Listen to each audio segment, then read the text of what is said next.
SER Podcast.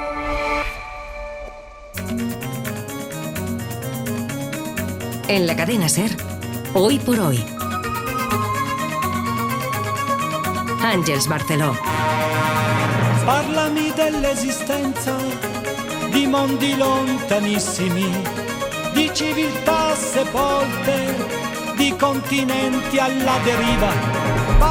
18 minutos de la mañana, 9:08 en Canarias. Qué gusto ir retomando la normalidad. Todavía no había tenido ocasión yo de hacer ningún tramo del magazine.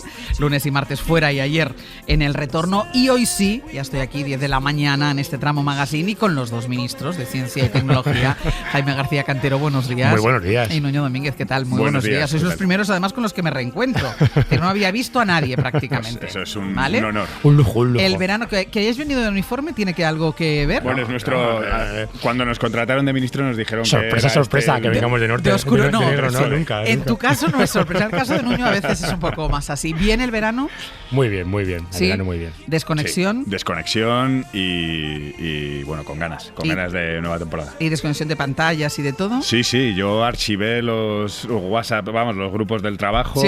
¿Sí? E lo que pasa es que luego de vez en cuando miraba y tal, pero vamos, bastante desconexión. ¿Y tú, Jaime, también? Pues también, no tanta como me hubiera gustado. Estuve en Galicia, así que tuve incendios, Vale. un poquito de incendios por allí, pero bien, o sea, con dificultades para recordar la clave de acceso, que siempre es buena señal. Esa es buena señal. la Cuando prueba del vuelves algodón. y no te acuerdas, pues eso es maravilloso.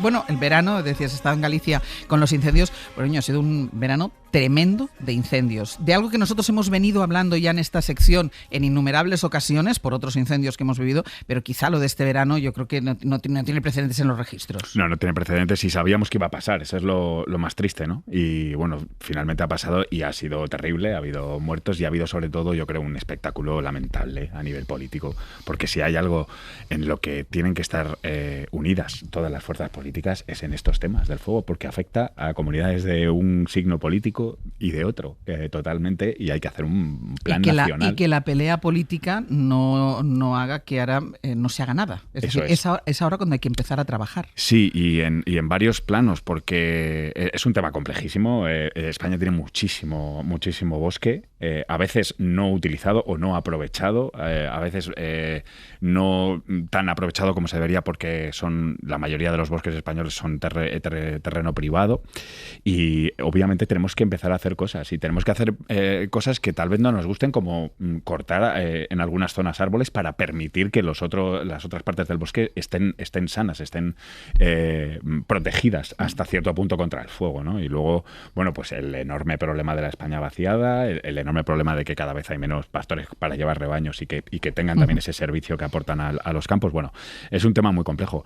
Y luego también, bueno, de cara a este septiembre, nuestro Mediterráneo ha vuelto a marcar temperaturas récord. Recordemos que con las danas del año pasado, todos los expertos dicen que hemos pasado los incendios, que bueno, no quiere decir que haya llegado al final de la posibilidad de que haya incendios, que no ha pasado el peligro, pero que a esto se va a sumar otro peligro, que son las tormentas que pueda haber a partir de ahora. Ahora empezamos con las tormentas y hay que prestar especial atención a las alertas de la Agencia Nacional de Meteorología y estar muy pendientes de esas masas de aire frío que hay por arriba, de las temperaturas altas del Mediterráneo, porque, bueno, la EMET ya lo ha dicho, hay riesgo y va a haber riesgos de tormentas intensas. Y algo que no es de la competencia de vuestros ministerios, pero que es dotar a los servicios públicos, a los servicios de asistencia, a los servicios de prevención, a los bomberos, de medios. Dotar de medios, de buenos sueldos y de números de efectivos suficientes. Eso es, y permanentes, porque en otras profesiones también hay picos de trabajo en temporadas, pero se trabajan todo el año. Entonces esto, vamos, yo creo que es una cosa estratégica de España. Nosotros somos como la trinchera principal del cambio climático y los incendios en Europa, ¿no? O sea y fíjate que creo que hay una parte que sí que tiene que ver con nuestro ministerio, ¿no? Porque hemos hablado mucho este año, ¿no? de las tecnologías contra los incendios, acuérdate de los satélites, la inteligencia artificial y todo lo demás, que ha ayudado y es fantástico, pero hay otra tecnología que son los medios que tiene esta gente, que también es tecnología, aunque a veces se nos olvide, que parece que está completamente descuidada. Y ahí creo que hay una reflexión a hacer tremendamente absolutamente relevante, ¿no? Hablamos muchísimo de tecnologías espaciales para vigilar los incendios y resulta que estamos apagando los fuegos con las mismas herramientas que hace 25 años. Y esto es tremendo. Por no hablar, Público hizo un reportaje muy interesante sobre esto, el oligopolio de algunos medios, sobre todo aéreos, ¿no? Con unas muy pocas empresas dando este tipo de servicios, pero hay un debate interesantísimo. Podemos hablar de drones, podemos hablar de naves autotripuladas. Hay un montón de cosas en las que podríamos pensar, pero hay que empezar a pensar hoy para los incendios del año que viene. O si no, no llegaremos. Como dices, Jaime, llega un momento que ni con mangueras, ni con aviones, ni con helicópteros apagas estos fuegos. Esto se ha demostrado este año. Poco antes de irnos de vacaciones estuvimos hablando con un representante de bomberos, no sé si os acordáis, que nos decía que a lo que se enfrentan es a otra cosa. Es decir, que ya no es el incendio forestal al que estábamos acostumbrados. Y la prioridad no es apagar el fuego, la prioridad es que no entre en las poblaciones. Total, y lo hemos visto este verano. Los incendios de Orense este año, te lo decía, ¿no? Los aviones, llega un punto que el avión no es capaz de hacer nada, ¿no? O sea, el tamaño que tiene un avión y el agua que es capaz de echar no es nada comparado con estos incendios. Y antes de decir lo de la España vaciada, nosotros, Violeta Serrano escrito un tema con nosotros hace unos días, ella vive en León, insiste mucho en reivindicar que dejemos de usar lo de la España vaciada y hablemos de la España olvidada. Dice, oye, vaciada no está, que estoy yo, que estamos nosotros, que hay gente allí, que vive allí, de la que solo nos acordamos cuando hay fuegos y cuando hacen falta sus votos para sumarle a alguien un diputado más. Exacto, y creo que empezar a pensar que esta es la España olvidada, que está ardiendo y que desde Madrid parece que solo nos acordamos para dar cobertura con inteligencia artificial y satélites de las llamas en directo, algo debemos hacer. Esta es una buena reivindicación, el pensar que los incendios se empiezan a apagar ahora ya, es decir, hay que empezar a trabajar con ello. Y después la reflexión, hemos estado escuchando a Aimar, hizo el programa el otro día desde la zona afectada por los incendios, y el testimonio de los bomberos, de los brigadistas, ponía la piel de gallina en las circunstancias, en la situación. Primero, evidentemente, los afectados, sobre todo si ha habido víctimas humanas y aquellos que hayan perdido su casa, evidentemente, pero los que trabajan para luchar contra estos incendios con ese punto de desesperación, de ver que no pueden hacer nada, esto necesita medios, esto necesita planificación, esto necesita impuestos para poder pagar, que esa es la otra pata del análisis, es decir, todo esto se paga con nuestros impuestos y por eso hay que seguir pagando impuestos, y una planificación que solo va a ser posible si se ponen de acuerdo las diferentes administraciones, aunque uno sea de un color y otro sea de otro.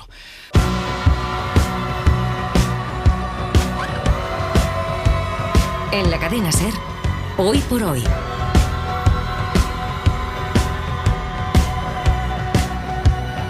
Àngels Barceló.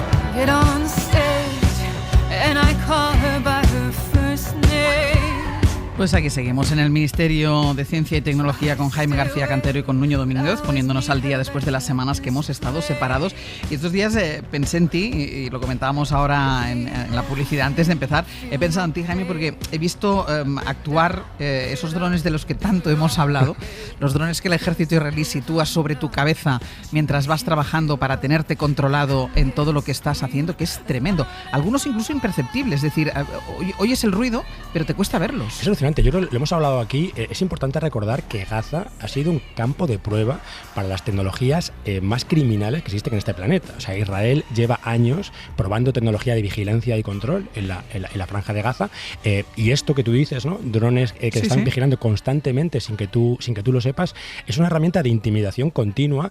Claro, que intimida más que un genocidio, pero un genocidio completado con estas herramientas de vigilancia absolutamente atroces.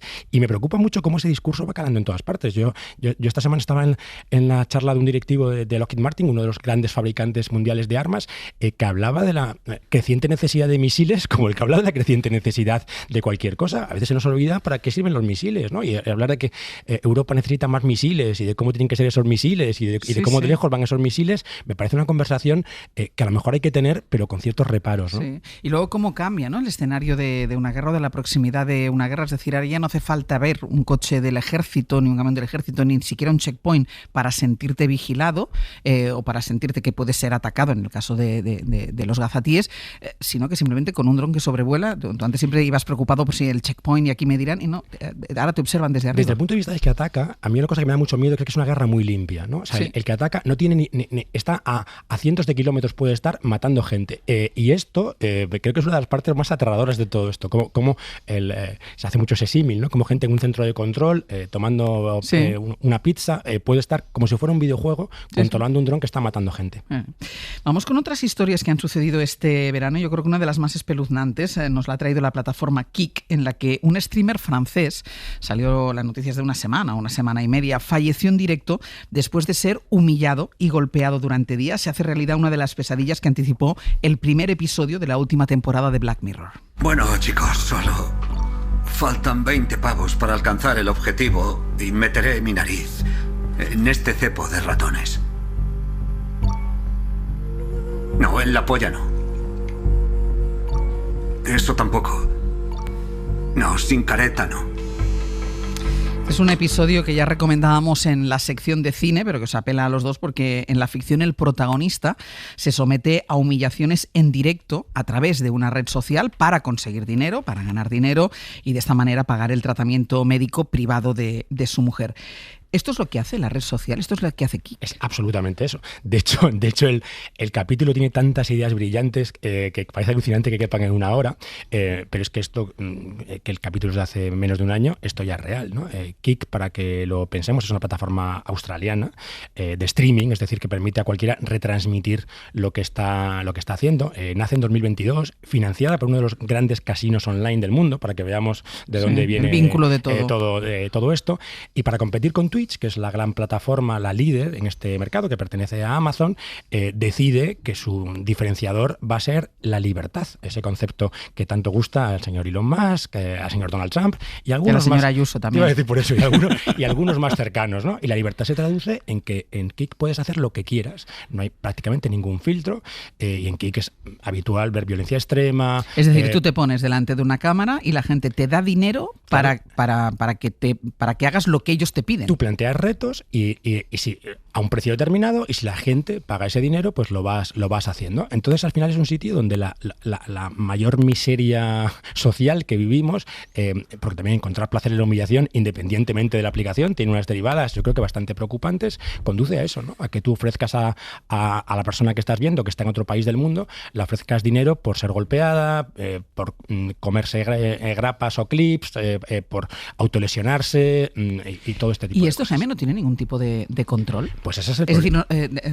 no hay ninguna manera de caparlo para que nos entendamos. Es decir, de España se puede ver esta plataforma. O sea, de hecho, de España se puede ver y hay españoles ahí. De hecho, una de las noticias que ha venido después de esta es que se había expulsado a dos streamers, a dos creadores de contenido españoles, que además son dos viejos conocidos del ecosistema digital, porque son dos personas que se hicieron famosas por recomendar hipotecas. Ellos trabajaban en una inmobiliaria, por recomendar hipotecas. Un día que habían bebido más de la cuenta. Un día que habían bebido o tomado cosas más de la cuenta. Se hicieron muy populares en Internet, pero claro, fueron despedidos y han pasado una época de penurias que ha acabado llevándoles a entrar en una plataforma de estas para tratar de ganarse la vida haciendo retos absolutamente extremos. Pero digo, o sea, está fatal la falta de control y algo deberíamos mirarnos como sociedad de que haya gente disfrutando y pagando dinero por poder humillar a alguien que no conoces en una red como esta. Los controles no son fáciles, lo decimos siempre, no son fáciles, pero hay que ponerlos.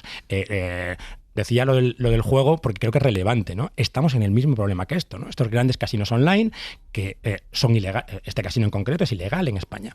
Es ilegal, pero de alguna manera siguen operando, ¿no? Creo que una vez más, necesitamos gobernanza global. Y estaríamos en el mismo tema que la pornografía, cuando decimos que el acceso que tienen los chavales a la pornografía, que aquí aprendimos de que no hace falta que ellos vayan a buscarla, sino que la pornografía les llegue a ellos, estamos exactamente en lo mismo. Exactamente. Necesitamos mecanismos de gobernanza global para que estas empresas que están erradicadas, pueden estar en Australia, están muchas veces en Estados Unidos y la gran mayoría, las más ilegales, están en sitios tan transparentes como Islas Caimán y similares, están operando en todo el mundo sin que nadie los controle. Y creo que la excusa de la libertad en esto creo que no cuela ya para nada, ¿no? Sobre ciencia, a lo largo de la temporada pasada se acordarán, los oyentes que seguimos muy de cerca, con la ayuda de Nuño, el escándalo que rodeaba la presidencia del patronato del CENIO, entonces en manos de María Blasco. Hoy se nombra nuevo director. Sí, la verdad es que da ilusión poder contarlo aquí en directo, pero acabamos de publicarlo en El País, el nuevo director del CENIO. El gobierno propone a Raúl Rabadán, que es un bioinformático y físico teórico, que llevaba años trabajando en Estados Unidos, en la Universidad de Columbia, era un viejo conocido del CNIO porque era asesor del CNIO y había venido varias veces a España para dar conferencias allí, y es el candidato propuesto por el gobierno. Ahora mismo, según estamos hablando, está el patronato del CNIO reunido en la que el secretario de Estado va a presentar su candidatura, y los miembros del patronato, entre los que hay 4 comunidades autónomas del PP, miembros del gobierno y también patronos privados, aprueben o no la candidatura de Rabadán, que la verdad es que llega con bastante consenso. Es un nombre reconocido. Es un nombre reconocido, es una persona que ya ha firmado estudios con científicos del CNIO y que en Estados Unidos está haciendo un trabajo muy interesante de aplicar inteligencia artificial, matemáticas, análisis de datos masivos a intentar comprender mejor la evolución del cáncer e incluso poder predecir la evolución de ciertos tumores. Y además ha participado en la aplicación directa de estas herramientas en descubrir nuevos tratamientos, es decir, aplicar tratamientos que ya estaban aprobados a ciertos enfermos que tienen un perfil genético determinado y demostrar que pueden tener remisiones del cáncer. Y además recuperamos talento. Es alguien que estaba trabajando fuera, que estaba trabajando en Estados Unidos. Estaba trabajando en Estados Unidos, efectivamente. Así que, bueno, es bastante prometedor, y sobre todo a ver si consigue cerrar la crisis por la que ha atravesado el CNIO, porque recordemos que aparte de los problemas que había con la anterior directora María Blasco, el centro tenía deficiencias tecnológicas importantes, tiene que modernizarse, necesita también una inyección de fondos y volver a ser ese referente, ¿no? A ver qué hace con los cuadros. Bueno, sí, esa etapa tal vez también la tengan que cerrar ya definitivamente. De todas formas, yo ponía el acento en el hecho de recuperar talento, porque es alguien que vendría, si todo se cierra bien, volvería de Estados Unidos, porque hemos hablado durante la temporada anterior también de mucho de la preocupación y de la incomodidad que hay en la comunidad científica de Estados Unidos por todas las medidas adoptadas por la administración Trump, porque, por ejemplo, ahora que ha hecho Trump con el Centro de Mando Federal del Espacio, bueno, ¿y qué supone? Eso es muy definitorio de cómo gobierna este señor. Ha cogido el Centro de Mando Espacial, que es una parte del Ejército del Aire de Estados Unidos, este centro que controla todo lo referente al espacio en temas militares, inteligencia, etcétera. Estaba en Colorado, que es un estado gobernado por demócratas y que en 3 ocasiones Trump no ha conseguido ganarlo, y se lo ha llevado a Alabama, que es un estado en el que ha arrasado, y además lo ha dicho así, o sea, ha dicho, es una de las razones por las que me lo llevo a Alabama es porque no me votáis. Porque en Colorado no me habéis votado. Porque no me votáis. Estamos hablando de miles de empleos, estamos hablando de relocalizar un centro de control que eso supone unos gastos considerables, y bueno, pues así se ha decidido. Incluso los republicanos de Colorado se han unido a los demócratas para pedir que se quede el centro en Colorado. O sea, ha generado un pero a él le da igual. Tremendo. A él le da igual. Y aparte, como siempre, o como ya suele pasar, van a llevar la decisión a tribunales, con lo cual esto puede quedar en nada. Entonces, lo más importante es eso, una impredecibilidad del gobierno, claro, y de lo que va a pasar el día de mañana en el país más poderoso del mundo, que ya empieza a ser una costumbre, ¿no? Y además que convierte en trabajar en ese país en una dificultad tremenda. Claro, o sea, efectivamente. Volvemos a Gaza. Yo te comentaba antes, Jaime, lo de los drones que había visto. Participación de los gigantes tecnológicos en la guerra de Gaza. Más de 1000 empleados denuncian que su tecnología está siendo utilizada por Israel en operaciones militares contra la población palestina. Esto es muy interesante, ¿no? Porque los gigantes tecnológicos mantienen un silencio bastante cómplice con todo lo que está ocurriendo en Gaza, pero es que el silencio puede ir más allá, porque lo que denuncian estos empleados es que estas herramientas de inteligencia artificial, de las que hemos hablado aquí, que está utilizando el gobierno y sobre todo el ejército de Israel, fundamentalmente Lavender, de la que hemos hablado muchas veces, ¿no? Que es una herramienta que directamente fija objetivos, ¿no? Una herramienta que se utiliza para decidir quién tiene que morir. Esto es así de... Claro, la inteligencia artificial no mata, ¿no? Matan los israelíes, pero la inteligencia artificial ayuda.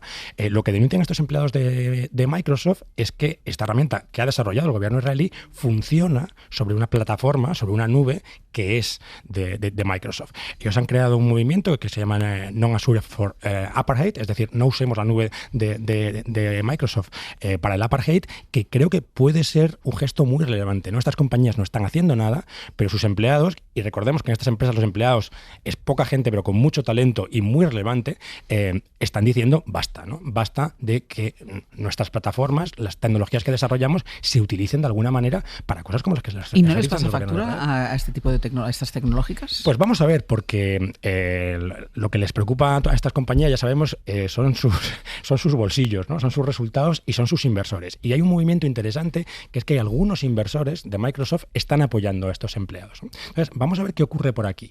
Y esto es tremendamente interesante, más teniendo en cuenta que hablamos de Microsoft, que es posiblemente la menos pro-Trump de los gigantes de Estados Unidos, porque desde luego pedirle esto a Elon Musk o pedirle esto, desgraciadamente, a Apple o cada vez más a Google, es que es un chiste, ¿no? Porque ya sabemos en el lado en el que están.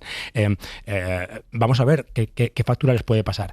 Pero creo, recordemos que todas estas empresas tienen una exposición brutal al consumo y que todos somos consumidores, que a lo mejor también la manera, lo habéis también esta manera en abierto, ¿no? La manera que tiene la ciudadanía es protestar, y muchas veces la manera de protestar es condicionar tu consumo, ¿no? Elon Musk lo ha vivido. Elon Musk lo ha vivido en primera persona. Lo ha vivido en sus carnes y en sus coches. Ahora sí que está dispuesto a ir en contra de... Acordaos que Elon Musk fue recibido por el gobierno de Israel con tratamiento de jefe de Estado, que esto es una de las cosas que hemos contado aquí y que todavía estremece, ¿no? Ver cómo el señor Elon Musk es recibido con tratamiento de jefe de Estado por el gobierno de Israel. Y algo que leímos el otro día, lo contamos aquí en el resumen de prensa, hoy estábamos hablando, hemos dedicado un espacio a Ryanair y a su salida de algunos de los aeropuertos, pero lo de Delta Airlines, que me dejó impresionada, porque anuncia que es posible que utilice la inteligencia artificial para fijar precios personalizados. Eso quiere decir que en función de la necesidad que tú tengas del billete, te va a cobrar más o menos. Luego lo ha negado. Esto es un tema que sacan a la luz 3 senadores demócratas en Estados Unidos, que denuncian que en el plan estratégico de Delta hay una línea que dice que el 20% de los billetes se van a hacer con precios personalizados. Volvemos al tema de los precios dinámicos del que ya hemos hablado aquí. La inteligencia artificial, la capacidad que tiene de fijar precios en función de quién eres, es absolutamente aterradora. Entonces el ejemplo que Manu Pascual, nuestro compañero, llevaba en El País antes de ayer, es, por ejemplo, el caso en el que vayas a un funeral, ¿no? A un funeral de un familiar cercano. Entonces la aerolínea sabe que vas a comprar ese billete sí o sí y te puede poner el precio que quieras.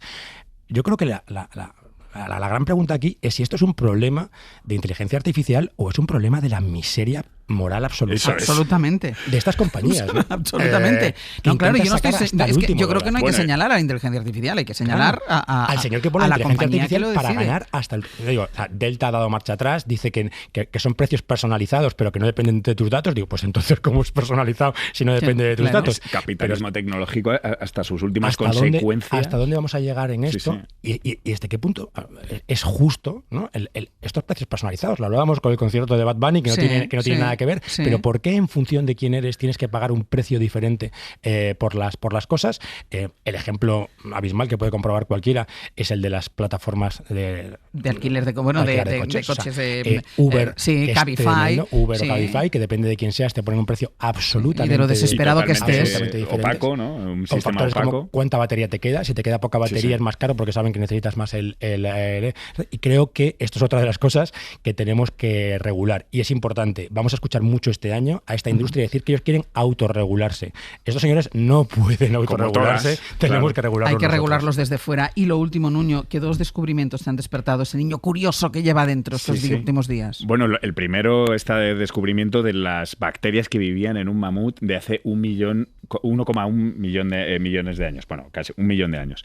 Y es interesante porque parte de la gente que lo ha hecho está metida en el proyecto financiado con cientos de millones de dólares para resucitar al mamut. Es decir, esto lo hemos hablado aquí, desextinguirlo, efectivamente. Entonces ahora ya no es solo posible desextinguir al mamut, aunque eso ya hablaremos más sobre ello este curso, sino las bacterias que vivían en la boca del mamut, en los intestinos del mamut, en los colmillos del mamut, etcétera, ¿no? Entonces, bueno, incluso revivir un patógeno, ¿no? Que de tiempos pasados, lo que es muy peligroso. Así que, bueno, eso ha sido muy interesante. Y después otra, que se han encontrado una esfera de 1.200 kilómetros de diámetro en el corazón de Marte, que es el núcleo interno. Por primera vez han descubierto que tiene un núcleo interno sólido, como la Tierra. Muy parecido, es de un tamaño muy parecido proporcionalmente.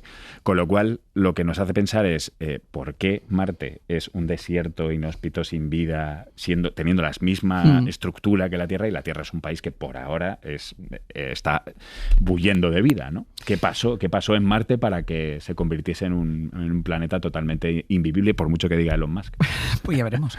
Pues bienvenidos al nuevo curso. Muchas gracias. Lo que nos queda por contar. Muchas cosas. Uf, hasta la semana que viene. Hasta la semana que viene.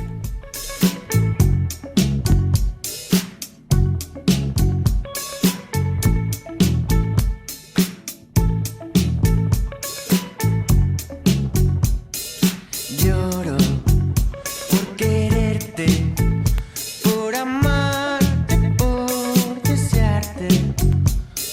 Sufro por quererte, por amarte, por desearte. Para no perderte ningún episodio, síguenos en la aplicación o la web de la SER, Podium Podcast o tu plataforma de audio favorita.